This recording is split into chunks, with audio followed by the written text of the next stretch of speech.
नमस्कारम। आज हम बात करने जा रहे हैं कैलाश माउंटेन के बारे में, कैलाश पर्वत के बारे में।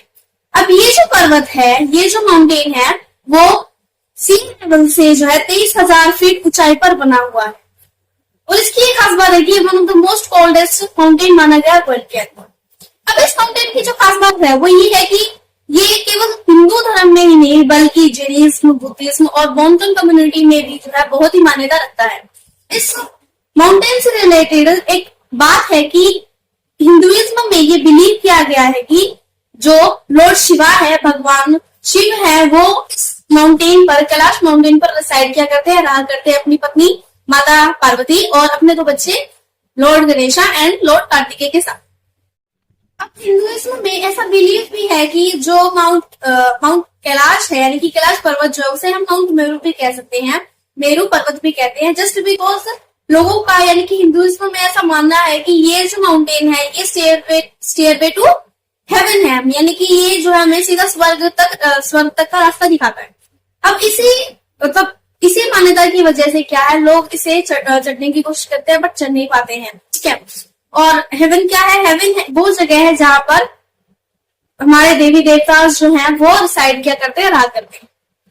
सेम ही ऐसा बिलीव है बुद्धिज्म में। बुद्धिज्म में इसे माना गया है कि ये एक इंटरमीडिएटिंग पॉइंट है, ये एक ऐसा पॉइंट है जहां पर फिजिकल वर्ल्ड और जो यूनिवर्स है वो एक दूसरे से मिल जाते हैं, एक दूसरे के मिश्रण में आ जाते हैं, एक दूसरे से मिलते हैं। तो ऐसे ही इसी बिलीव की वजह से क्या होता है, बुद्धिज्म में beating heart of the universe भी कहा गया है। माउंट कैलाश को beating heart of the universe भी कहा जाता है बुद्धिस्ट के द्वारा। इससे पहले कि हम वीडियो में आगे बढ़े, मैं आपको कुछ कैलाश माउंटेन से रिलेटेड इंटरेस्टिंग फैक्ट्स बताना चाहूंगी। सबसे पहले इंटरेस्टिंग फैक्ट तो ये आ जाता है कि माउंट कैलाश जो है वो अपना इंप्रेसिव फीचर नॉर्थ फेस की वजह से सबसे ज्यादा मान्यता प्राप्त किए हुए हैं, क्योंकि ऐसा मानना है कि ये जो नॉर्थ फेस जब किए होता है, ये जो है डायरेक्टली तिब्बत को फेस कर रहा होता है, तिब्बत को दर्शा रहा होता है। सेकेंडली इसका फैक्ट आ जाता है कि इसे हम गोल्डन कैलाश भी कहते हैं, जस्ट बिकॉज जैसे ही सन रेज जो है इसको हिट करती है, इस पर पड़ती है, तभी इसकी जो व्हाइटनेस जो होती है वो गोल्डन कलर पे चेंज हो जाती है और इसी वजह से इसे हम गोल्डन कैलाश भी कहा करते हैं। साइंटिफिक रिसर्चेस के बारे में सबसे पहले तो आ जाती है नासा की रिसर्चेस। नासा की रिसर्चेस के अकॉर्डिंग ये कहा गया है कि नासा ने एक बार यानी कि उसकी टोटल प्रॉपर पीक पे जो है कुछ एक लाइट्स यानी कि 7 लाइट्स का एक संगम देखा था, 7 रोशनियों का एक संगम देखा था, जो बहुत ही एस्टोनिशिंग था, अद्भुत था। अब इस मोमेंट पर जो है कैलाश ने बहुत सी रिसर्चेस की इस चीज को लेकर कि ये लाइट्स कहाँ से है, किस चीज की है ये। तो उन्होंने ऐसा एक्सपेरिमेंट का रिजल्ट लाया कि इन लाइट्स की जो सीन बन रहा है, जो ऑरोरा बन रहा है, वो मैग्नेटिक फील्ड की वजह से बन रहा है। सेकेंडली डॉक्टर अर्नेस्ट मुदुसेव का कहना है कि ये जो माउंटेन है ये इतने परफेक्टली शेप किया गया, इतने परफेक्टली बनाया गया है कि ये हमें प्रॉपर जो है मैनमेड पिरामिड की एक फंक्शनिंग दे रहा है, एक तरीके से हमें उसकी फीचरिंग्स दे रहा है। सेकेंडली ही आ जाते हैं हमारे डॉक्टर मुल्दशेव, जिनका कहना है कि ये one of the most important man made pyramid माना गया और इसके आसपास के हंड्रेड्स ऑफ जो पिरामिड्स बने हुए हैं, यानी कि जो पर्वत बने हुए वो भी मैन मेड ही है। तो ये एक तरीके से उनकी रिसर्चेस कह रही है, बट रियलिटी किसी को भी नहीं पता है। हिंदू रिलीजन की बिलीफ की अगर एक और बात करें तो यहाँ पर दो लेक्स हैं, दो झील हैं, जिसे हम एक मानसरोवर लेक कह सकते हैं और एक का नाम है राक्षस तल लेक। अब इन लेक्स के बारे में क्या है, जो मानसरोवर लेक है उसको जो है लेक विद सन कहा जाता है। लेक विद सन का क्या मतलब है? इसका ये मतलब है कि यहाँ पे ऐसी मान्यता, ऐसा बिलीव है कि ये birth place of Lord Brahma है। लॉर्ड ब्रह्मा जो है उनकी जो जन्म स्थान है वो है। सेकेंडली आ जाता है लेक राक्षसतला। राक्षसतला लेक से रिलेटेड ये फैक्ट है कि इसे birth place of Lord Shiva कहा जाता है, जस्ट बिकॉज ये लेक विद मून कही गई है, लेक विद मून मानी गई है।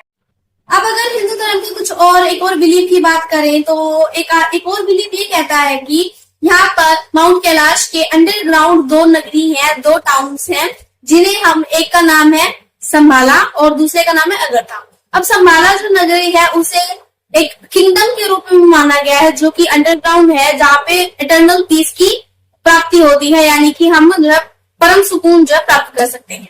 सेकंड आ जाती है अगरथा। अगरथा को एक स्पिरिचुअल रिलिम कहा गया है, जो कि अंडरग्राउंड अवेलेबल है, यानी कि अंडरग्राउंड है कैलाश माउंटेन के अंदर। But the most interesting fact is कि इन दोनों टाउन्स तक आज तक कोई पहुंच नहीं पाया है, किसी ने भी आज तक इनकी खोज नहीं की है।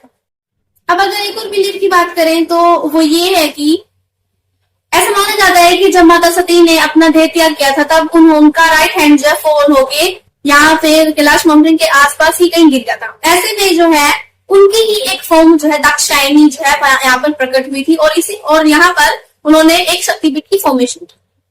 तभी से ये one of the most important शक्तिपीठ माना गया आउट ऑफ 51 शक्तिपीठ। अब ये तो बातें थी स्पिरिचुअली। अगर हम आज के टाइम में प्रेजेंटली बात करें तो लोगों के क्या एक्सपीरियंसेस है वो हम बताते हैं। तो सबसे पहला एक्सपीरियंस याद आता है कि जैसे ही लोग अपनी कैंपिंग के टाइम पे यहाँ पर आने की कोशिश करते हैं, तो यहाँ पर बहुत ही स्नोई हो जाता है रीजन, और जो जनरल टेम्परेचर होता है उससे ज्यादा घट जाता है और ठंडक पड़ जाती है। अब ऐसे में लोग क्या होते हैं, जम जाते हैं कुछ एक, और कुछ एक जो है वहीं से ही फ्ली करना स्टार्ट कर देते हैं। बट जो लोग रुकते नहीं और क्लाइंबिंग करते रहते हैं, उनमें से कुछ एक अगर पीछे छूट गया, कुछ एक ज्यादा आगे चले गए, तो ऐसे में वो वेनिश हो जाते हैं, गायब हो जाते हैं एक मिस्टेरिकल तरीके से, जिसका कोई हम सोल्यूशन नहीं निकाल सकते कि वो कहाँ गए हैं, क्या हुआ उनके साथ। और सेकंड चीज है कि जो डायर कर जाते हैं उनकी डेड बॉडीज भी नहीं मिल पाती है कई बार, बट जिनकी मिलती है वो बहुत ही बुरी अवस्था में मिलती है। सिंगल पॉइंट हुआ करते थे किसी जमाने में, जो कि 1040 से लेकर 1123 तक, यानी कि 1040 से लेकर 1123 तक जिया करते थे, वो लाइव थे। ऐसे में उन्होंने जो है अपने एक्सपीरियंस शेयर किए हैं माउंट कैलाश की क्लाइंबिंग के दौरान। अब ऐसा माना जाता है कि ये जो सिंगर थे वो एक्चुअली कोई ह्यूमन बीइंग नहीं थे, ये कुछ ऐसे थे जो भगवान के अवतार माने गए हैं, क्योंकि आज तक कोई भी माउंट कैलाश की क्लाइंबिंग नहीं कर पाया था, उसकी पीक तक नहीं पहुंच पाया था। ऐसे इंसान है जो उसकी पीक तक पहुंच पाए थे। अब ऐसे में ये इनका ये कहना है कि माउंट कैलाश की जो चढ़ाई है, उसकी जो क्लाइंबिंग है वो बहुत बट इम्पॉसिबल नहीं। अब ऐसे में उन्होंने वहां जाकर उसकी पीक पर पहुंच के कुछ एक ऐसे हॉरिफाइंग सीन देखे जो बताने बहुत मुश्किल थे उनके लिए। और जब आप कभी भी माउंट कैलाश पर जाने की कोशिश ना करें। अब ऐसे में नेपाली जो है उन्होंने भी माउंट कैलाश को लेकर कुछ एक मिक्स बनाए हुए, कुछ एक अंधविश्वास बनाए, सुपरस्टिशंस बनाए हुए। उनमें से एक ये है कि यहाँ पर उन्होंने यति की प्रेजेंस जो है वो मानी गई है उनके द्वारा। यति कौन होता है? ये एक एबोमिनल क्रिएचर है, जो कि हिमालय जितना ओल्ड है, जितना पुराना हिमालय है उतना ही ओल्ड ये है, इतना ही पुराना ये है। मतलब ऐसे ही हिमालय की फॉर्मेशन हुई थी तब से वहां रह रहे हैं। अब ये एक ऐसा क्रिएचर है जो 9 से 10 फीट लंबा है, बहुत ही मस्कुलर बॉडी है इसकी। एंड इवन ये चीज भी है कि ये जो है ये एक एप और एक जो बाइपेडियल होता है, उन दोनों के फेस का जो है मिक्सचर है, उन दोनों का एक मिश्रण है।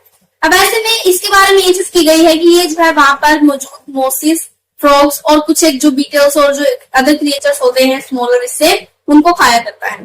बट यहाँ की एक इंटरेस्टिंग चीज ये भी है कि लोगों का ऐसा मानना है कि ये कभी भी इंसान को नहीं खाता है, ना ही उन्हें हार्म हो जाता है। बट जब इंसान इसके पास आने की कोशिश करते हैं तो ये जो है बहुत ही खुफार हो सकता है। ये उनको वहां से जाने के लिए मतलब जाने की कहने के लिए उन पर अटैक भी कर सकता है। So this was for today's video. I hope you liked it and enjoyed it fully. Do subscribe my channel, hit the bell icon to get regular updates on new videos. Do leave a comment, let me know what about feel these myths and beliefs about Himalaya of Kailash mountain, and share the video with your friends, family and other people that you know. Thank you and bye.